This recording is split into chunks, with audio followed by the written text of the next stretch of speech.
When you think of royals, you often expect the drama.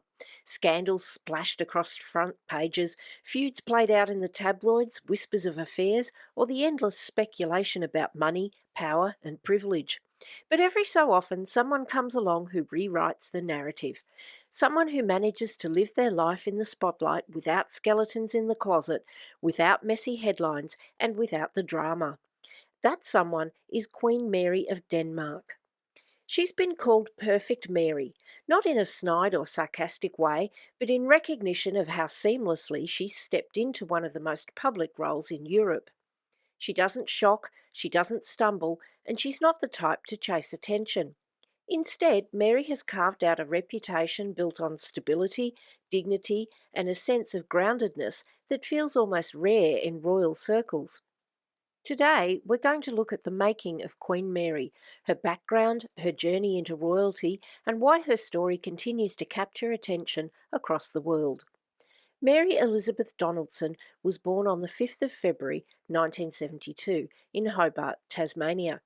Now, this wasn't the beginning of a Cinderella story. No rags to riches, no poverty to palace fairy tale. Mary's upbringing was, in fact, very solidly middle to upper middle class. Her father, John Donaldson, was a professor of maths at the University of Tasmania. Her mother, Henrietta, worked as an assistant to the Vice Chancellor at the same university. This was an academic professional household.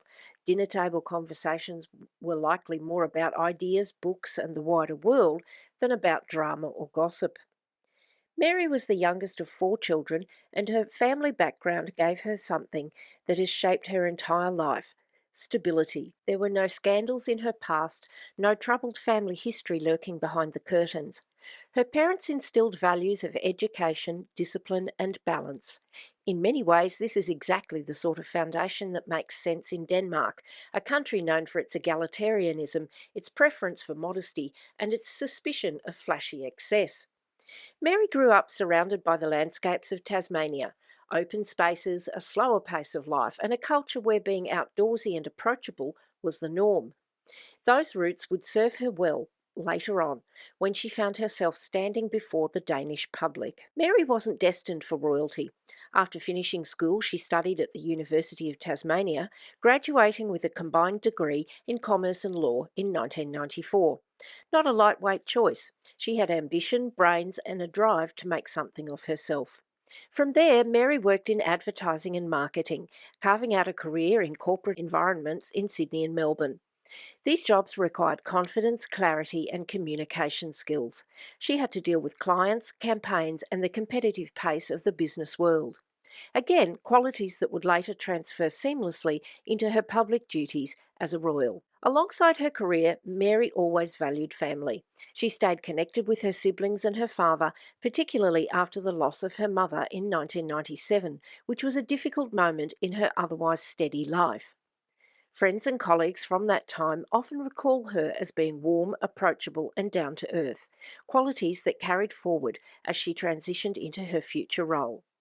Importantly, nothing in her background ever suggested drama. She wasn't the type to chase headlines. She wasn't reckless or carrying secrets around that could explode into scandals.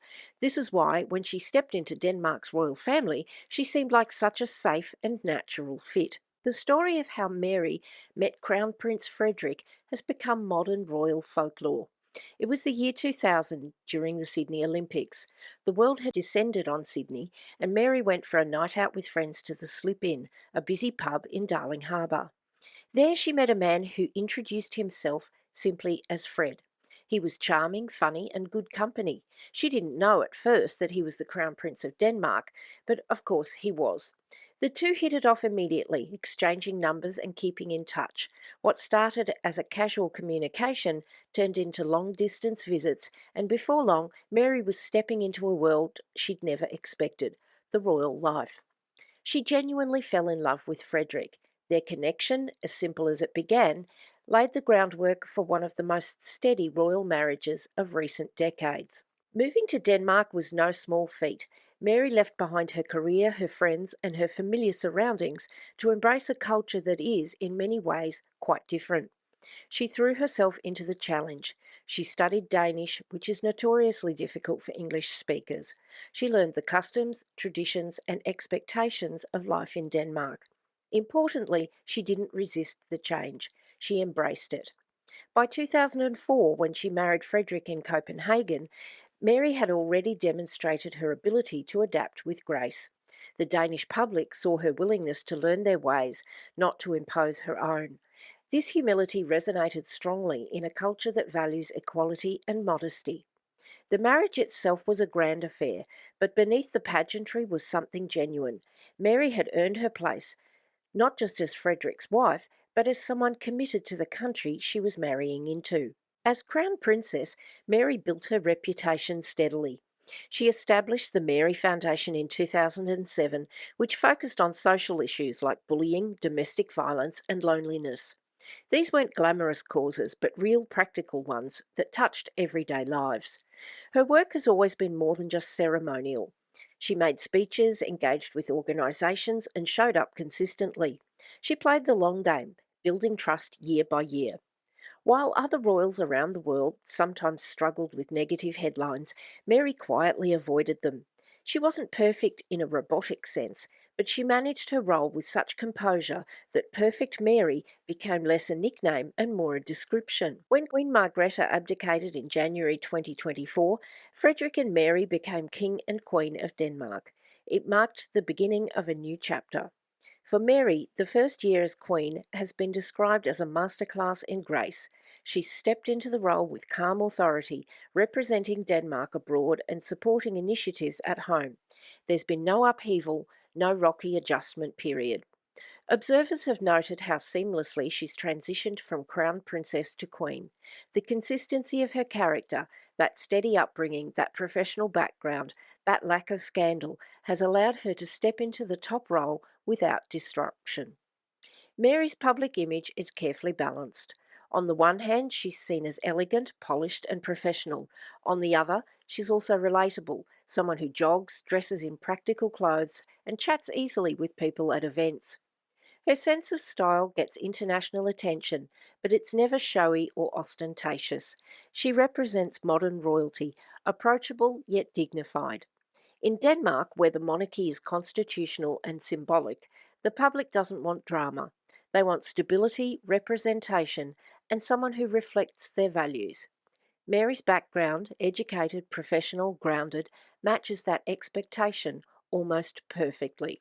Mary and Frederick have 4 children: Christian, Isabella, and twins Vincent and Josephine.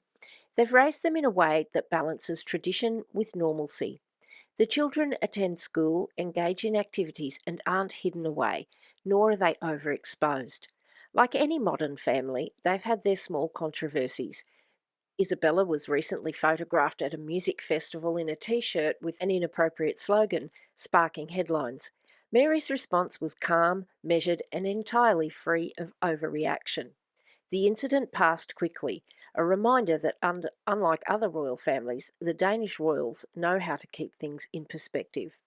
This approach again reflects Mary's character: stable, not prone to panic, and unwilling to let small issues become larger than they need to be. So why has Mary succeeded where others might have faltered? It comes down to fit. Her background is precisely the kind of foundation Denmark values in its royals. She didn't arrive with baggage. She didn't demand attention. Instead, she respected Danish culture, adapted to it, and allowed herself to be shaped by it. Denmark is a country that prizes modesty and equality. Mary reflects those values naturally. She's relatable without being ordinary, regal without being untouchable. Queen Mary's story isn't about drama or scandal. It's about steadiness, about how someone with the right background, the right temperament, and the right choices can step into one of the most public roles in the world and succeed. She just isn't the type to cause headlines, and that's exactly why she works. In many ways, she represents a modern monarchy: service without ego, elegance without extravagance, and commitment without drama. For Denmark, she's not just a queen, she's a cultural fit, a reassuring presence, and above all, a reminder that sometimes perfection isn't about being flawless, it's about being consistent, steady, and true to yourself.